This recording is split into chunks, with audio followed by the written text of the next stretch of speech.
Hello everyone, call me Raven. I have to do this video right now because it's going to be a bit of a challenge. So that you know, this is going to be long. Okay, I'm not going to restrain myself at all in this video because I feel like this is one where it's going to be a sort of test. I don't expect me to like this. I expect a lot of people are going to be disappointed one end or another. I doubt there's much of any who are going to agree with me on this. But I want to share this, talk about this, because this might get me back into something I stopped years ago and have always had an itch to get back into. To explain, I used to do a channel on YouTube that was all about games and movies, and instead of focusing on, how good they are, how fun they are, how entertaining, well done, more on what are the stories and what is the point? What's the purpose?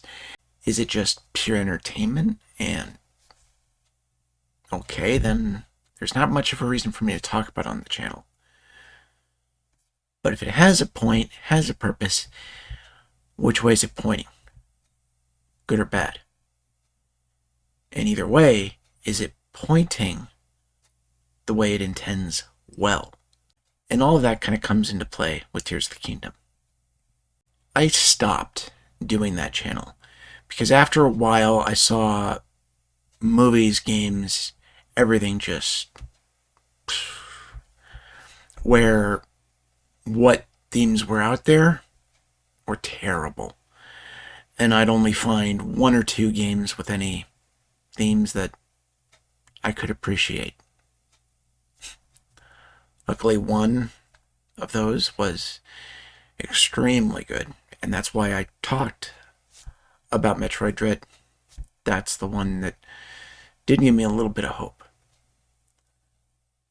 But now, after seeing Tears of the Kingdom and seeing so much in this to talk about on both ends, I really feel like, okay, if this kind of thing keeps up, if more of this comes after having Metroid Dread in this, then okay, I see why I might get back into it. We'll see what happens. But understand, I'm coming at this from a very Christian perspective. I'm coming at this from a very not at all legalistic. Not like, strict rules. You can't do this, can't do this, can't do this, can't do this. My question is, does it have a good point? Will it have a good influence? Will it have a bad one? That's the question. So that's what this is about.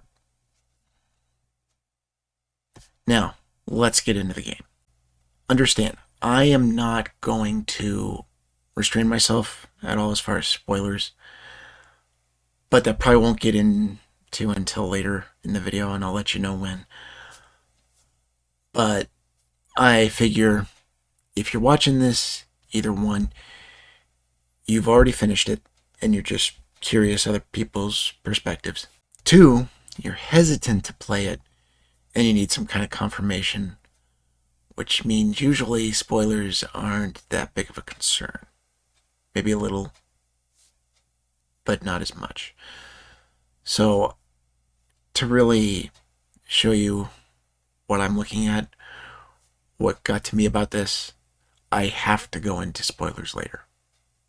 But to start off, we're going to start with little side notes within the game. And I'm going to start with what I'd say is the worst part of this game. The one thing I saw, and immediately I was scared. I was very scared. Because I have been so disappointed. Because so many game companies, especially the big ones, the big names, have been going down this political path and pushing these themes that are just so disturbing of transsexuality, homosexuality, etc., etc. And having those things in the game having those topics in a game, movie in the past wouldn't scare me off as much, bother me as much, but that was because it wasn't as clearly not only promoting but pushing the topics. And now that's what games are doing. They're really pushing and promoting it. That's where the problem comes in. Otherwise, I can, as they like to say, tolerate it. But I mean that by the real definition of tolerate. Doesn't mean I promote it, doesn't mean I encourage it, doesn't mean I back it up, any of that. It simply means I'm willing to just sort of set it aside. But as soon as they start pushing it, no. The thing is, aside from some indie games, the one big name company I've noticed hasn't done much of that is Nintendo. And that's one thing I've always appreciated. However, Tears of the Kingdom, you'll find characters that aren't as clearly that, but you'll see cross-dressing. However, it's not what you normally see nowadays. It's something that I can say I do not like, I do not approve of, I wish they had left out, but I'm not going to go judging the whole game because of it for two reasons. Number one, it's kind of subtle in a sense. It's more goofy. It looks more like what you would see in the earlier movies and games when it came to this kind of thing. Think of the movie Mrs. Doubtfire. It's not about the transsexuality of it. It's not about homosexuality or any of that. It's just being silly, something funny. It has nothing to do with the sexuality of it. That's what I see a little bit more of that flavor in Tears of the Kingdom. But the other nice thing is it's just these little side characters here and there wandering around through the world. None of the main plot line characters. So I really think, okay, that is something that hasn't crossed the line in a sense, but does give me concern. I have to admit, this does give me a little bit of worry. Is Nintendo starting to go with the flock? Is it starting to really let the rest of the industry lead them down this road? It's a concern. Second thing, and this is where we go into an interesting side of this that makes me really want to talk about it. There are primarily two aspects of this game. One is in the main plot, one is in the side plot, which I'll talk about first.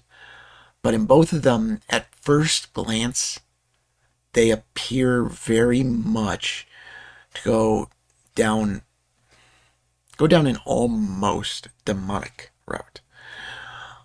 They take something that you normally would immediately think satanic or anti-Christian. And I'll admit, if I hadn't approached it the way I did, I might have accidentally seen these first and just thrown it out. But luckily, I didn't. First one I want to talk about. This is one in Hatena Village where you go in and things look a little bit different.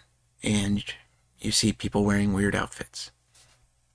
And you find this lady who's there as a designer making all these crazy expensive outfits for everybody to wear. And while you go and meet her, you have the mayor come in. And he kind of is upset with her for doing what she's doing. Now, this got me concerned at first for two reasons. First one, this lady is the one making these outfits I'm talking about being worn by characters around the game. Also, when this mayor comes in and you see him, I don't know, I guess it depends on what you've seen in the past, what movies you've watched, but I know for me, immediately I couldn't help but think of all those cliche style Christian films showing disciples, Jesus, people around that time wearing the same kind of outfit as this mayor. And in the very first scene, you can get the impression they're putting him in a very negative light. It can seem, at first glance, like, oh no, this is going right down that politically correct woke agenda. Luckily, no. No. There's a couple things Nintendo did right here.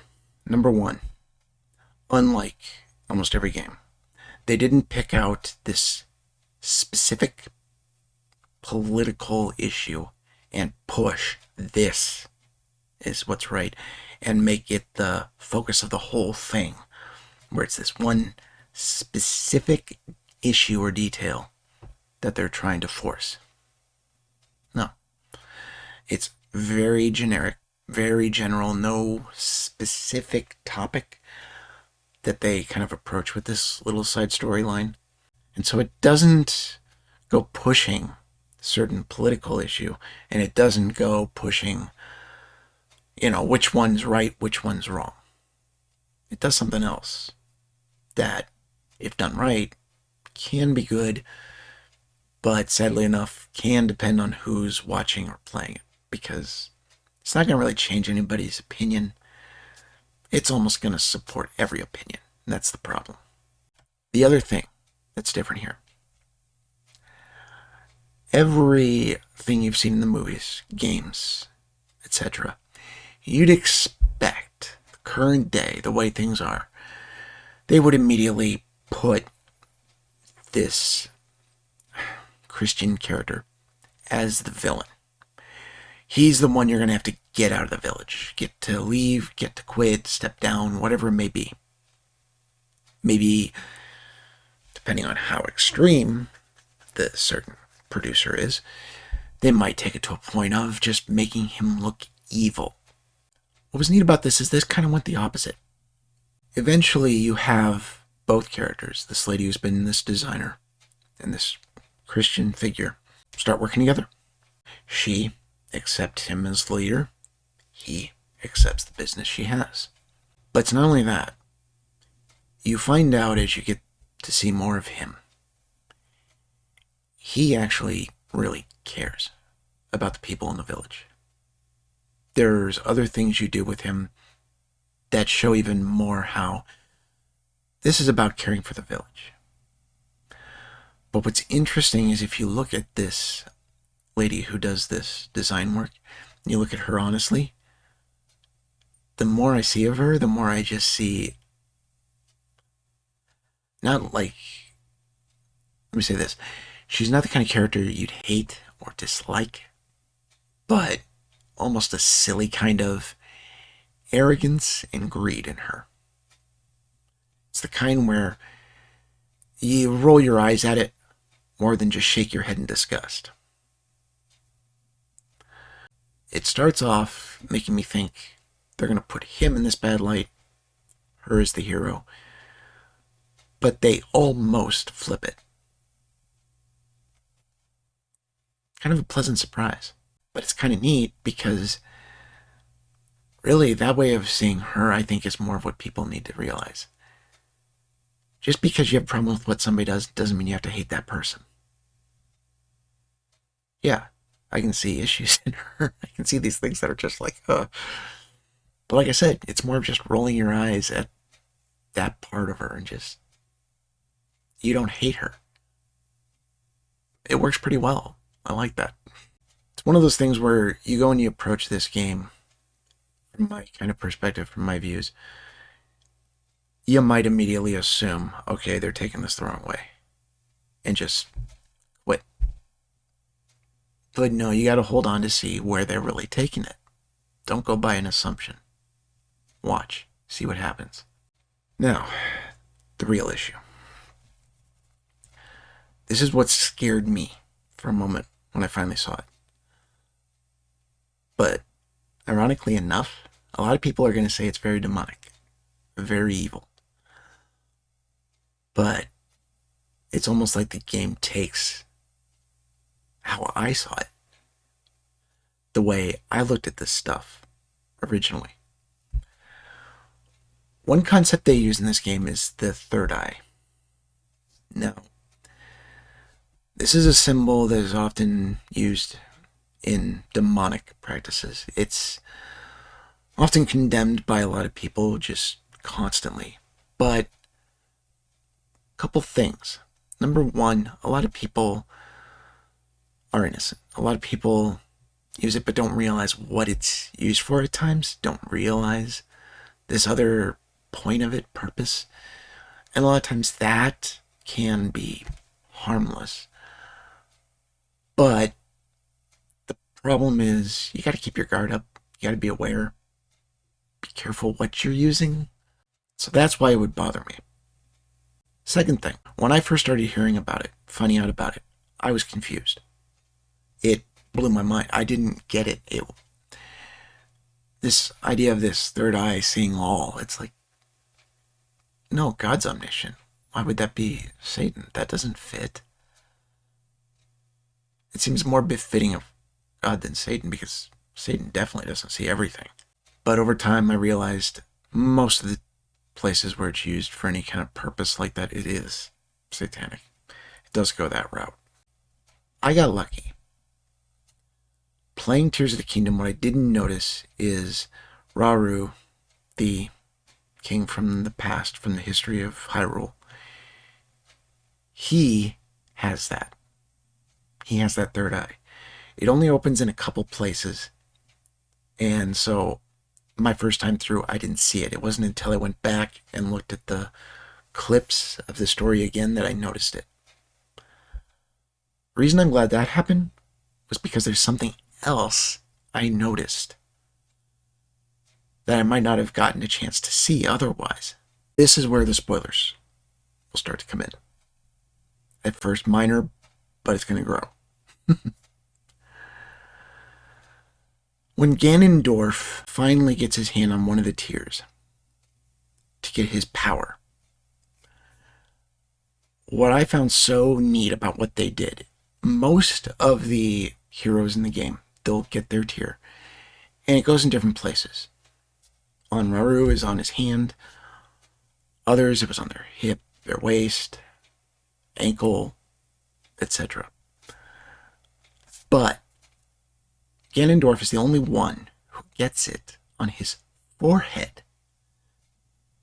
The other thing that's interesting is they all have different symbols that come out on their tear depending on their powers, where their strengths are. He gets the image of an eye. So it's as though both the villain and the hero in this have that on their forehead. But what I find neat about this is, intentional or not, if you're really gonna look at this in seriousness, it kind of shows you a bit of truth that usually is hidden by the lie of that concept. Because you've got Rauru, this first king, is the only one who has a real third eye. Ganondorf, this one who's trying to take power away, who's trying to become the leader of it, he's the one who has a fake third eye. That's very befitting. That's almost coming at it from the perspective I originally saw it when I first heard about it. Satan's is fake, but God really sees everything. It really fits well once you get a chance to look at the whole picture. Intentional? I don't know. But it reminds me of one movie I personally don't like and would hate if it wasn't for one character. If you haven't heard of it, it's called Watchmen. There's one character in it who is sort of the black and white sort of hero within a group of superheroes. And what is very ironic is he's one of the favorites of a lot of people. He has got one of my favorite lines from a movie. Even though I hate the film, and I hate what they were trying to do with it, It's got something amazing in it. Particularly a point where he says, I realize God doesn't make the world this way. We do. Which, dead on. But what's funny is you hear people who made the film, who were part of making it, talk about it. They're confused. They're really lost as to why people like him as much as they do. What they don't realize is he's the black and white character. To them, black and white is the problem. It's what they're against. It's what Hollywood hates. So he thinks he's creating the most questionable hero. The hero everybody's going to dislike. No. He's creating a real hero. And that's something to remember. Even in this case, the truth still came out. I don't know if it's intentional or not. The question is, what happened? What did it really become? Consider even what Satan did. He brought Jesus to be crucified, but he had a whole different plan in mind than what it actually resulted in. And it was his own defeat.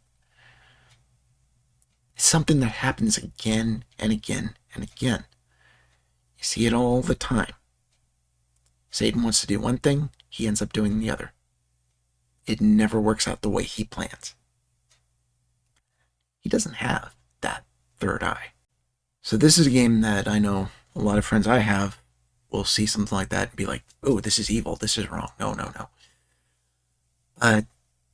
That's my opinion because they don't stop and really look at how it's being used, what it's really showing. So those are the things in this that at first glance or ultimately I just don't like or am against. But haven't reached that point where I'm going to just say, stay away from this. Because either they don't use it that way, or in other cases, like I've shown, they use it in a good way. So now getting past that, those things that I know will make some fellow brothers and sisters question this. Now let me get into why this got to me, and then why I think it shows something important. I've shared this before, but I want to kind of give a little bit of the fuller picture now. Going into this game, I really wanted one that was tragic. I don't like it to always be a tragedy, but I do like it at times. One thing that's great about that kind of story, one thing I think makes some people like it, is when you have a hero who comes in and gives up that much, sacrifices that much to get it done. It can be a real encouragement in a couple ways. One, it can make you see a little bit more motive, let you see a little bit more of doing something that's going to bring about this kind of loss, this kind of pain, can still be worth it. Or maybe even show you that what you're going through now, something you're struggling with now that's bringing a lot of pain, can still be worth it. So it's got something to it there that I think is really important. Tears of the Kingdom kind of showed me something. It's like it was there in the back of my mind. I never was willing to pull it out. So it's like this game pulled it out for me. I'd seen multiple Zelda games where Zelda's put in this tragic place. You think of two in particular, Twilight Princess, Breath of the Wild. Both cases, she basically restrains Ganondorf or Calamity Ganon by putting herself in a sort of restrainment as well. As though she's locking him up, but she has to lock herself up at the same time. Yet, both games, every game, she gets out. It's fine. And so I was like, can we have one where they take the risk and let it go to where she doesn't? Or maybe even something happens to Link that's sort of tragic.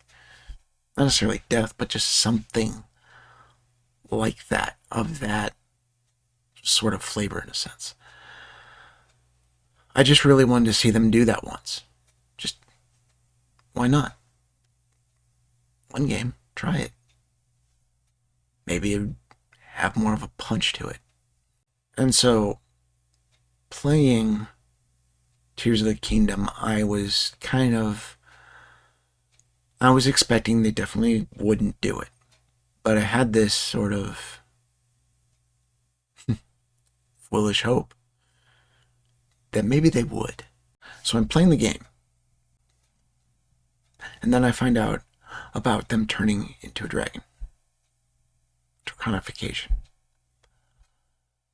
When I heard about that, and we were shown what its result was, how it was permanent and loss of self,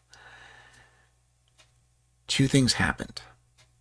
Number one, I saw there's the perfect way to do it. That's how they should do it. But I still doubted they would. Two, I started to connect with it. At first, it was a little kind of under the surface. I didn't really think about it much, but it was there. But then we come to the point where Zelda makes herself a dragon so that she can restore the Master Sword.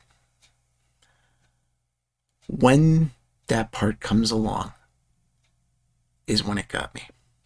One thing that's always been a bit of a, I wouldn't say touchy necessarily, but I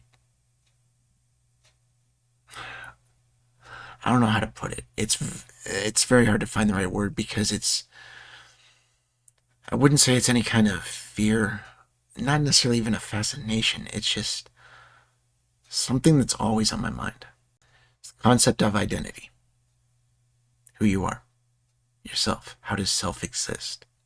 Because I'm epileptic.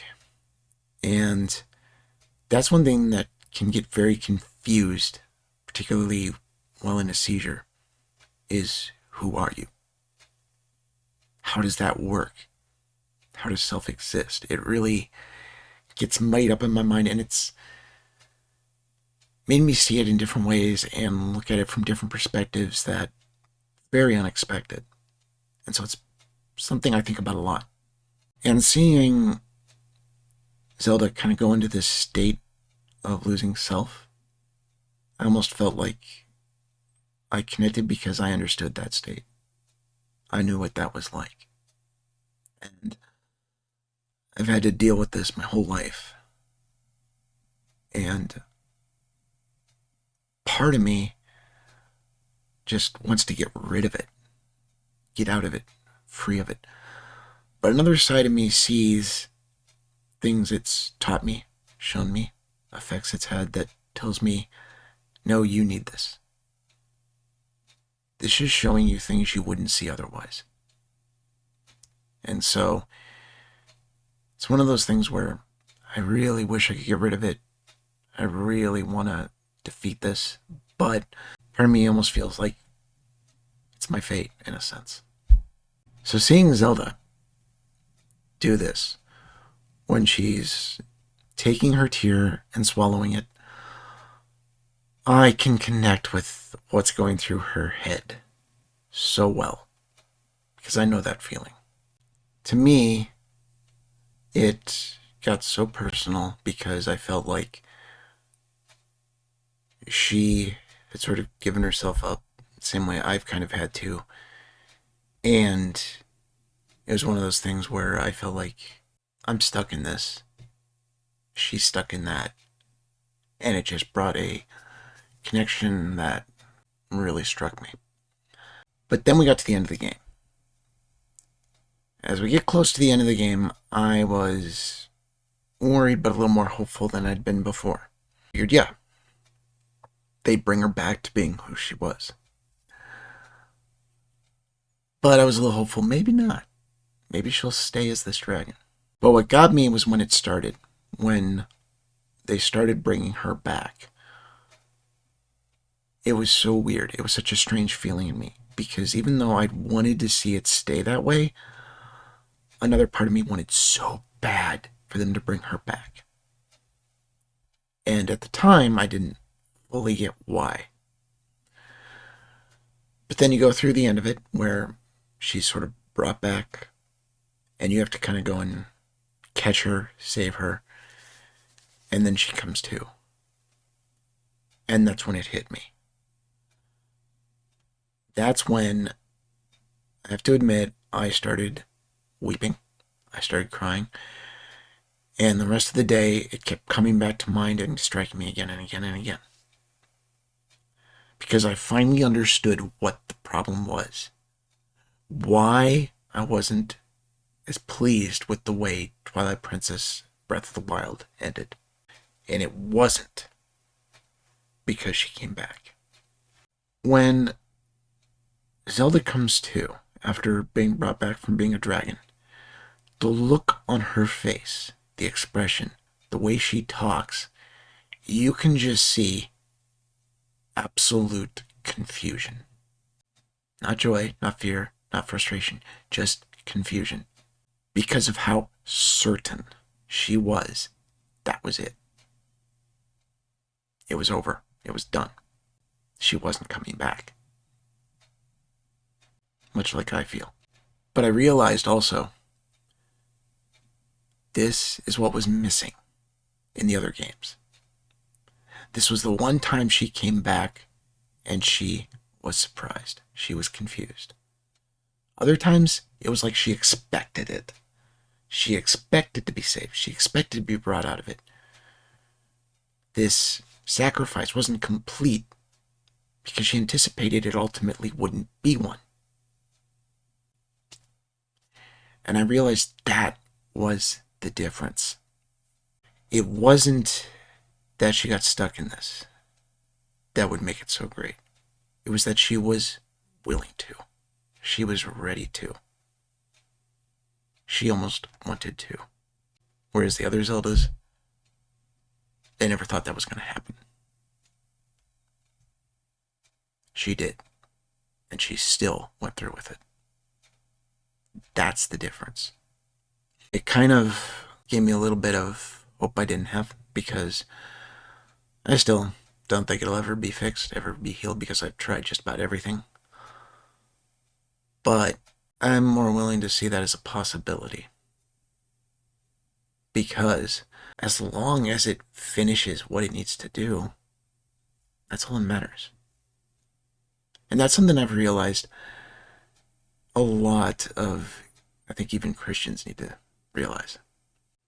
What was interesting about when this came out is there was something else going through my head a lot that I hadn't really, dwelt on or really thought through well enough, but was always there in the back of my mind. And that was looking at scripture, looking at a lot of passages, particularly in Revelation. You've got mention of the martyrs, those who are killed for Christ, and just how you respect them. Which, I'll say, yes, with what they gave up, they definitely are ones I respect. And I honor for what they got through, for what they were willing to sacrifice. However, this showed me something I hadn't thought of. To give an example, consider Elijah. He's often considered to be like one of the greatest prophets, if not the. With Jesus, you've got Moses, Elijah. You've got this place he's put up there where it's him and Moses right under him. And so it's kind of interesting to stop and consider. We think so much particularly of martyrs, and Elijah's the only one we know for sure never died. He was taken straight up. He never went through death at all. But just before that happened, he had asked God to kill him so he didn't have to go through torture. And when God approached him, he said, "Your choice. What do you want me to do?" He was ready. He was willing to do whatever it would be, even death or torture. He was ready to go through that for the Lord. But he went through nothing. He was taken straight up.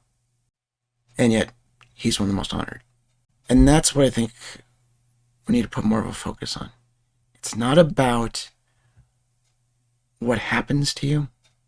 It's what you're willing to do. What you're ready to give. You think of a martyr. What did they do? They spoke up. They stood their ground. They kept their faith. Same thing a lot of others did. The only difference is that their opponent succeeded. Why should that bring them so much more honor? Pointed out to me how, yeah, the fact that they went and put themselves in that position and they went through that shows you, yes, these men should very much be respected, honored for what they did. But that doesn't mean they're the only ones. It's anybody who's ready to give it up. So for me, this game, it showed me much more than I expected. I found this game was all about sacrifice. It happens in so many places, so many times, but it never ends in the tragedy you expect comes with sacrifice. Consider at the beginning, you have this part where Link jumps after Zelda to catch her. But what's he going to do if he catches her? He's falling with her. Where he's at the beginning of the game, there's no water, there's nothing to fall in. He's going to hit what she hits. And yet, he takes the leap. He doesn't care. He's going to do his best. He's going to try. But why does he get through? It's not because something he does, it's because somebody else saves him. Same thing with Zelda. She thinks that's it. She's given everything up. She comes back, but not because something she did, it's something somebody else does to save her. I think this game, intentionally or not, just shows how important it is to be willing to give yourself for somebody else. That greater love has no man than he give his life for his friend. I feel like that's what's in this. There's other places too. Not just what I just mentioned. You can see it other times. Maybe not as significant. Maybe a little more subtle, but I see it there multiple times. You can see it in what Rauru does when he gives himself up to capture Ganondorf. It's in multiple places. For that reason, yeah, there's things in this that might scare off some of my brothers and sisters. And to be honest, I don't blame them. I understand. I can see why some of that stuff can make you afraid of it, worried about it, nervous. But what these things end up showing, where they actually point, can be in a very good direction. It's just, are you really willing to stop and consider it? I think we need to be more careful not to judge things as good or bad simply by how we feel about it. Look at it, consider it, make sure. Because if you go and you assume it's good, you might let something in you shouldn't. You go and assume it's bad, you might be missing something that's going to teach you something. Because I'm so glad I didn't stop playing this until I'd finished. It gave me hope in a place I had never seen it. If you're not careful in how you judge things, you could miss something that's going to stab you in the back. Or miss something that is there to heal you. Maybe I'll do more with my channel, maybe I won't. Part of me really hopes this can be continuing to grow. Things can start going in a good direction, even though they've been going so downhill so fast. Maybe some things can start climbing back up a little. But all I know is this one did.